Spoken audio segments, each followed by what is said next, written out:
Por la señal de la Santa Cruz de nuestros enemigos, líbranos, Señor Dios nuestro. En nombre del Padre, y del Hijo, y del Espíritu Santo. Amén. Señor mío, Dios mío, creo firmemente que estás aquí, que me ves, que me oyes. Te adoro con profunda reverencia. Te pido perdón de mis pecados y gracia para hacer con fruto este rato de oración. Madre mía Inmaculada, San José, mi Padre y Señor, Ángel de mi guarda, intercedan por mí. Queridos hermanos, continuamos con nuestras meditaciones en este retiro espiritual y les recuerdo que la semana pasada meditábamos sobre esta realidad de las postrimerías, de lo que viene al final de los tiempos, al final de los tiempos de cada uno, ¿no? Y hablamos de la muerte. Hoy hablaremos del juicio y del infierno, ¿no? Primero hablemos del juicio particular. El alma, cuando se separa del cuerpo, esa podría ser la definición teológica de muerte, ¿eh? Cuando el cuerpo ya no puede mantener al alma, cuando el cuerpo está enfermo, cuando el cuerpo está viejo, el alma se separa del cuerpo, ¿eh? El alma, una vez creada por Dios, ya, digamos, continúa su existencia, pero ahora ya separada del cuerpo. El cuerpo se volverá a unir al alma al final de los tiempos, justamente con el juicio final, con la segunda venida de Jesucristo. Pero permanecerán separadas mientras exista el mundo. Y los teólogos explican cómo inmediatamente después de la muerte se decide la suerte eterna de cada alma, en lo que se llama el juicio particular. El juicio particular es una gracia que tendrá la conciencia de la persona, una luz especial, en la que se dará cuenta, sin posibilidad de equivocarse, evidentemente es una gracia, un don, para ver qué es lo que uno merece después de la vida. Dios le ha dado una vida, que es un tiempo para merecer, por decirlo de alguna manera, que es el tiempo en el que hemos recibido esos talentos para multiplicarlos. Es el momento de la llamada, donde Jesús dirá: venid benditos de mi Padre, porque tuve hambre y me diste de comer, o malditos de mi Padre, en fin. Se acaba el tiempo y ya, de alguna manera, se decide la eternidad. Y te decía, en esa luz particular que se recibirá, el alma se dará cuenta de qué es lo que merece. Y se presentan tres posibilidades. Bueno, ir al cielo, ir al purgatorio, digamos que es un camino previo para ir al cielo, o continuar con esa decisión voluntaria de negación y de rechazo a Dios. Porque, como veremos, el infierno, más que una decisión de Dios, es una opción del hombre. Es el hombre el que ha rechazado a Dios y el que no quiere estar con Dios. Existirán dos juicios. El juicio particular es el juicio que se dará inmediatamente después de la muerte. Pero allí seremos juzgados como persona, pero al final de los tiempos, con la segunda venida de Jesucristo, luego con la resurrección, digamos, del cuerpo, porque los cuerpos se volverán a unir a las almas, pero al final de los tiempos habrá un juicio que se llama un juicio universal, en el cual efectivamente uno será juzgado también, o mejor dicho, esa misma sentencia, por decirlo de alguna manera, del juicio particular, que fueron personales o individuales, ahora serán públicas. O sea, todos conoceremos el comportamiento, digamos, de los demás. En el juicio particular, el hombre es juzgado como individuo, pero en el juicio universal será juzgado cada uno ante toda la humanidad y como miembro de la sociedad humana. Y en el juicio final también se verá el verdadero valor de cada persona, ¿no? Y muchos que han dejado esta tierra despreciados, ignorados, incomprendidos, bueno, serán ahora glorificados a la vista de todos, ¿no? Y sobre todo, en fin, se verá lo que es la justicia y la caridad y de Jesucristo, ¿no? Jesucristo que justamente también dejó este mundo, ¿no?, como un delincuente. Bueno, Jesucristo se presentará, ¿no?, como Salvador y como juez, y se verá también toda la realeza de Cristo. Así que, en fin, estos pensamientos vienen bien para muchas cosas. Por un lado, que es el tema que trataremos, para recordar que vale la pena aprovechar bien el tiempo, ¿no? Para también recordar que vale la pena que nos conozcamos a nosotros mismos y que tengamos esa capacidad de hacer examen de conciencia. También estos pensamientos sobre las postrimerías, sobre el juicio, bueno, nos ayuda a buscar apoyo, si es que las cosas nos cuestan más, si es que no podemos solos, todo lo que es el acompañamiento espiritual, la dirección espiritual. Y como decíamos la semana pasada, recordando la predicación del Papa San Juan Pablo II, concretamente era la pregunta que le hacía Vittorio Messori, ¿por qué en la iglesia no se hablaba de las postrimerías, de lo que se venía al final, ¿no? Y yo les recordaba como también el padre Jorge Loring dice, bueno, nosotros los sacerdotes tenemos que hablar de esos temas, no para asustar a las personas, pero sí para que sepan que efectivamente estamos de paso y que lo importante es lo que viene, ¿no? Es lo que viene. Entonces, nosotros en este retiro, en este rato de oración, le decimos al Señor que queremos aprovechar el tiempo, que queremos dar fruto, que queremos hacer su voluntad. Me acuerdo de una meditación que yo escuchaba en un retiro que yo hice ya hace unos cuantos años, ¿no? Predicaba un sacerdote que había vivido muchos años en Inglaterra, ¿no? Y él contaba que para los exámenes de ingreso a la universidad los alumnos se preparaban mucho, los del secundario, y el examen lo rendían en la misma biblioteca del colegio en el que estaban, ¿no?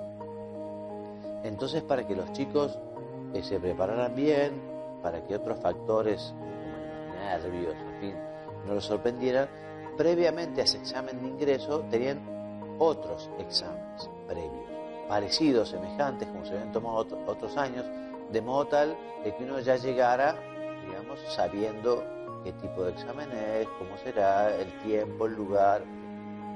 Y el sacerdote que contaba esta anécdota invitaba a los que estábamos allí escuchando a que de alguna manera el examen de conciencia, o sea, ese pensar en nuestra vida, pensar en cómo estamos aprovechando los dones que Dios nos ha dado, cómo estamos cumpliendo la voluntad de Dios, o sea, el hacer una reflexión, un examen, bueno, nos prepara a este examen que es el más importante. El más importante es el examen particular porque se decidirá, digamos, nuestra suerte eterna.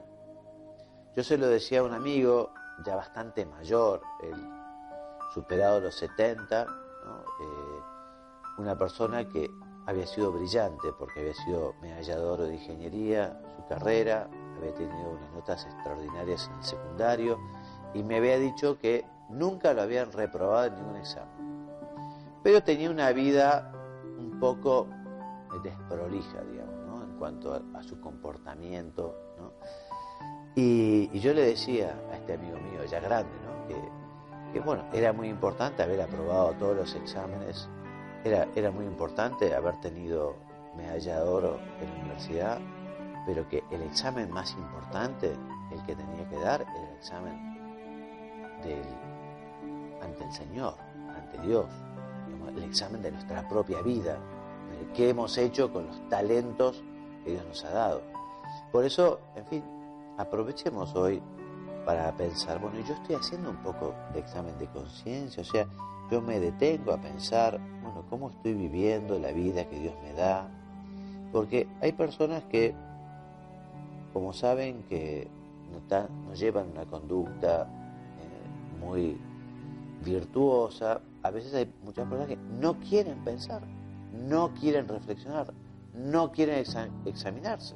Prefieren ir por la vida como por un tubo, porque saben que el día que se sienten a pensar, a reflexionar, el día que estén en silencio consigo mismo, claro, la conciencia les va a reclamar porque no están haciendo las cosas bien y por eso no quieren pensar. Pero esto evidentemente no es una solución, ¿no? Porque esto se parece a lo que dicen que hace el avestruz, ¿no? Como dicen que el avestruz, cuando hay un peligro, mete la cabeza adentro de un agujero. Entonces, como si así se solucionara el problema.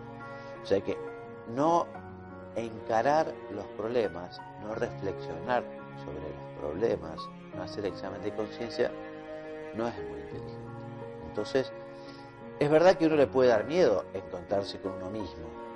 Es verdad que puede dar miedo o puede uno decepcionarse cuando efectivamente no está haciendo las cosas bien.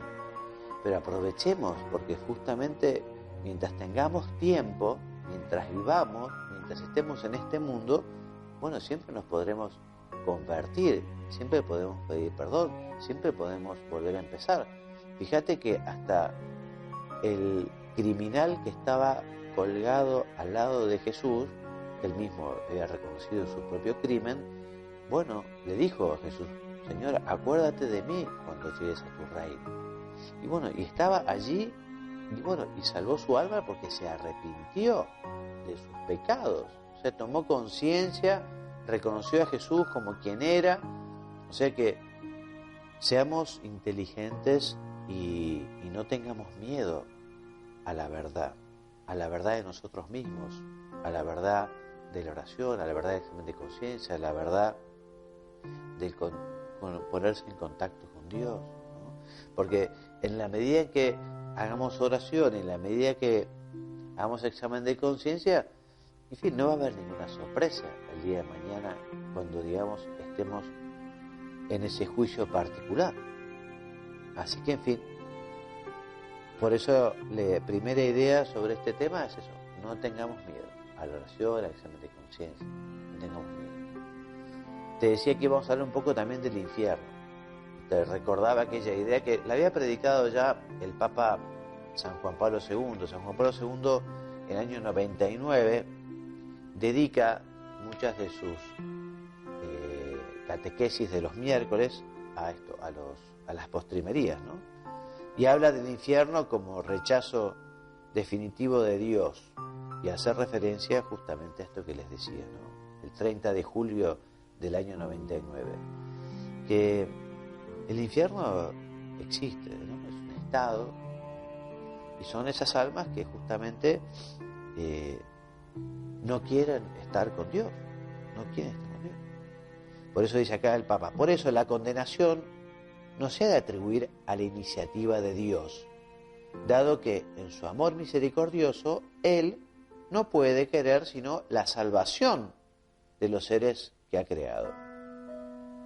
En realidad es la criatura la que se cierra a su amor. La condenación consiste precisamente en que el hombre se aleja definitivamente de Dios por libre elección y confirmada con la muerte, que sella para siempre esa opción. O sea, lo que hace la sentencia de Dios, dice el Papa, es ratificar ese estado, esa decisión. San José María Escrivá, cuando estuvo en la Argentina, hablando un poco también de la muerte, en una reunión aquí en Buenos Aires, decía: Dios no es un cazador que está allí agazapado, esperando que la presa esté distraída, ¿no? Como para darle el golpe de gracia. No. Dios, decía él, es un jardinero divino que va sembrando y abonando y regando sus flores, cuidándola, y que las quiere cortar en su mejor momento. Entonces Dios es un padre y Dios nos quiere un montón y es ese buen pastor que sale a buscar a la oveja perdida. Pero si la oveja no quiere volver, si la oveja no quiere reconocer, bueno, nos encontramos ante el misterio de la libertad. Impresionante, ¿no? De que Dios respeta la libertad del hombre incluso cuando opta darle la espalda, rechazarlo, no aceptar su perdón, en fin. Quizás sepan que sobre el tema del infierno hay varias revelaciones particulares, varias. No sé si tendremos mucho tiempo. Yo voy a comenzar leyéndote la visión que tiene Sor Faustina Kowalska, o sea, Santa Faustina Kowalska, una santa polaca, ¿no?, que tuvo una visión. Te leo rápidamente. Dice: hoy fui llevada por un ángel a la profundidad del infierno. Es un lugar de gran tortura. Qué imponentemente grande es y qué extenso. Es un poco fuerte, pero bueno, es lo que ella vio y lo que Dios le pidió que lo difundiera. Dice: los tipos de tortura que vi. La primera, que constituye el infierno, es la pérdida de Dios. La segunda es el eterno remordimiento de conciencia. La tercera es que la condición de uno nunca cambiará. La cuarta es el fuego que penetra el alma sin destruirlo.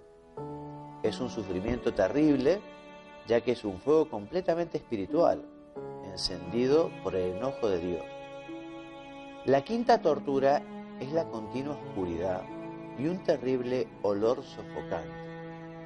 Y a pesar de la oscuridad, los demonios y las almas de los condenados se ven unos a otros y ven todo el mal, el propio y el del resto. La sexta tortura es la compañía constante de Satanás. La séptima es la horrible desesperación, el odio de Dios, las palabras viles, maldiciones y blasfemias. Estas son las torturas sufridas por todos los condenados juntos. Pero ese no es el extremo de los sufrimientos. Hay torturas especiales destinadas para almas particulares. Estos son los tormentos de los sentidos. Cada alma padece sufrimientos terribles, indescriptibles, relacionados con la forma en que ha pecado. Hay cavernas y hoyos de torturas donde una forma de agonía difiere de otra. Yo me habría muerto ante la visión si la omnipotencia de Dios no me hubiera sostenido. Debe el pecador saber que será por toda la eternidad, en esos sentidos que suele usar para pecar. Estoy escribiendo esto por orden de Dios, para que ninguna alma pueda encontrar una excusa diciendo que no hay ningún infierno, o que nadie ha estado allí, y por lo tanto nadie puede decir cómo es. Yo, Sor Faustina, por orden de Dios, he visitado los abismos del infierno para que pudiera hablar a las almas sobre él y para testificar sobre su existencia. Y sigue un poquito más. Y a Don Bosco le pasó un poco lo mismo. A Don Bosco tuvo una visión en un sueño. Y la verdad que la descripción es también bastante áspera. Y fue un sueño, pero quedó tan espantado Don Bosco que no quiso contar nada, ¿no?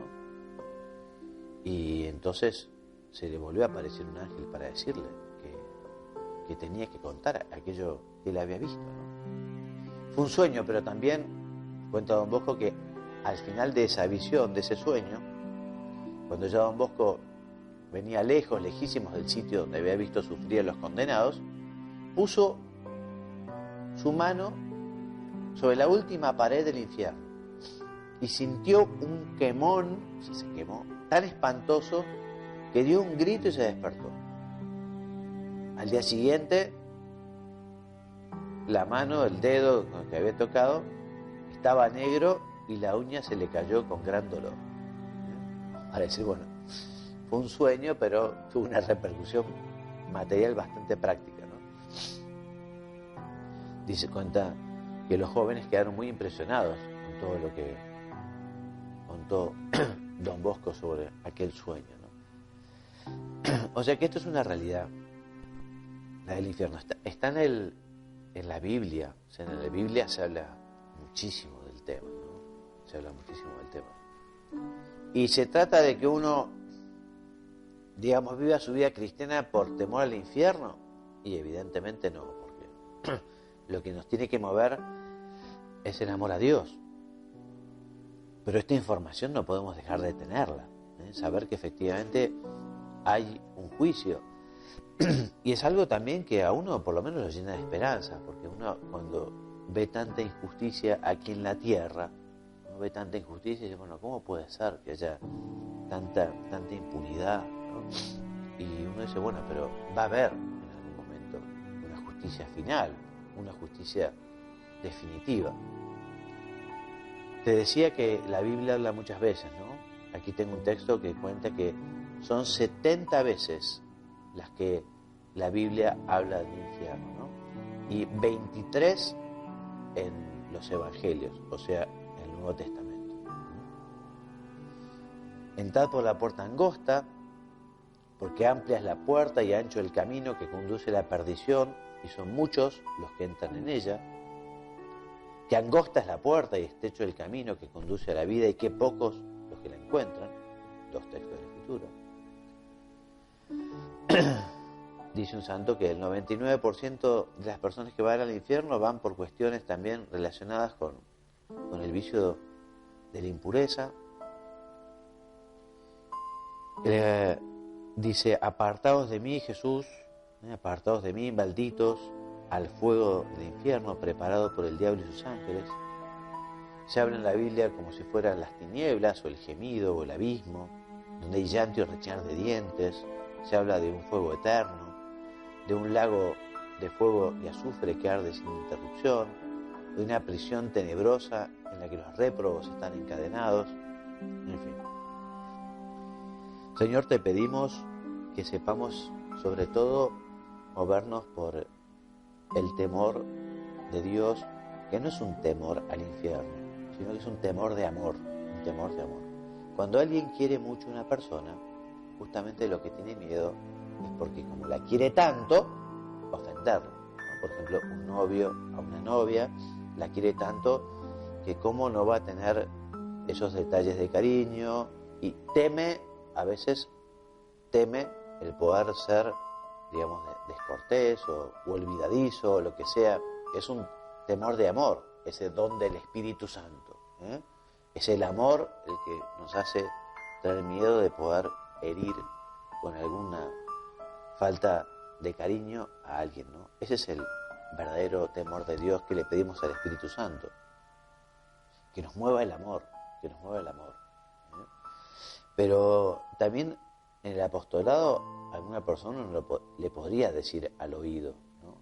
Acordate que existe un más allá, acordate que la vida no termina aquí, acordate que seremos juzgados según nuestras obras y que Dios dará a cada uno, porque Dios es infinitamente misericordioso, por supuesto, pero lo que no puede ser es injusto. Ya no sería misericordioso Dios si fuera injusto, ¿no? Nosotros queremos que el Señor nos diga, muy bien, siervo bueno y fiel, porque fuiste fiel en lo poco, entra a gozar del gozo de tu Señor. Ya hablaremos del cielo en nuestra próxima meditación, pero ese es el lugar a donde queremos ir todos, ¿no? Y por eso también rezamos por las almas que fallecieron para que estén en el cielo. De eso también hablaremos en la próxima meditación. Si tienen algo que purgar, algo por lo que tienen que prepararse, bueno, justamente nuestras oraciones ayudarán a que ese tiempo sea más corto que igual ir al cielo. Y evidentemente será un motivo más para nosotros la lucha, el querer ir al cielo para estar con Dios, Padre Todopoderoso, Jesucristo, el Espíritu Santo, la Santísima Virgen, San José, tantos santos y tantos seres queridos que ya nos han precedido. Por eso, digamos, pienso yo que es lógico que el cristiano, digamos, miedo al infierno, y miedo no le tiene, porque nosotros lo que queremos es portarnos bien, queremos ser buenos hijos de Dios, queremos realmente hacer su voluntad. Y en general, el que es un buen cristiano, cuando se equivoca, cuando tropieza, cuando ofende a Dios, cuando comete un pecado, incluso grave, y bueno, uno se arrepiente y pide perdón. Y Dios perdona. Quizá pueda ser útil recordar la promesa que hizo la Virgen María a San Simón Stock cuando le prometió que quien llevara el escapulario de la Virgen del Carmen alcanzaría la gloria del cielo, alcanzaría la conversión final. No sé si vos tenés impuesto el escapulario, pero es una devoción preciosa el escapulario, porque es como una consagración a la Virgen, y la Virgen también se compromete justamente a conseguirnos de Dios la gracia del cielo, la gracia de la conversión final. No es algo mágico, digamos, es algo, ¿no?, en el cual uno también se compromete a vivir las virtudes cristianas como las vivió Santa María, nuestra Virgen, nuestra Madre, nuestra querida Madre de Jesús, Madre nuestra. Vamos a terminar como terminamos la meditación pasada, que decíamos, como la Ave María, ruega por nosotros pecadores ahora que tenemos tiempo, ahora que podemos fructificar el talento, ahora que podemos hacer tantas cosas buenas, ruega por nosotros pecadores ahora. Pero ruega por nosotros pecadores especialmente en la hora de nuestra muerte, para que efectivamente el juicio, ¿no?, sea una manera de poder constatar lo bueno que ha sido Dios con nosotros y la gracia que hemos recibido de Dios para poder tratar de hacer las cosas como Él pide, como Él quiere, que es lo que queremos. Por eso renovamos también nuestra intención. Señor, yo quiero ir al cielo, yo quiero estar con vos, y quiero rechazar la tentación, quiero rechazar el pecado, quiero arrepentirme, quiero sentir dolor. No querría justamente la desgracia eterna, porque la persona que no alcanza la salvación, y la verdad que la vida no valió la pena, no vale la pena vivir una vida si no es para prepararse para el cielo. Madre nuestra Virgen María, queremos ir al cielo, te pedimos también por nuestros seres queridos, tanta gente que camina junto con nosotros, que podamos colaborar para que ellos también vayan al cielo, y ayudarnos también a ser instrumentos para ayudar a aquellos que quizás no están en el buen camino, aquellos que tienen una vida apartada del Señor, ¿no?, que bueno, se animen a acercarse, a pedir perdón, a volver a encarar la vida, ¿no?, a volver a encarar una vida de gracia, una vida de hijo de Dios. En fin, nos encantaría, Madre nuestra, ser instrumentos para que también otros vuelvan, si es que se han apartado. Y terminamos nuestra meditación con la oración con la que comenzamos y con la que siempre terminamos. Te doy gracias, Dios mío, por los buenos propósitos, afectos e inspiraciones que me has comunicado en esta meditación. Te pido ayuda para ponerlos por obra. Madre mía Inmaculada, San José, mi Padre y Señor, Ángel de mi guarda, intercedan por mí. En el nombre del Padre, y del Hijo, y del Espíritu Santo.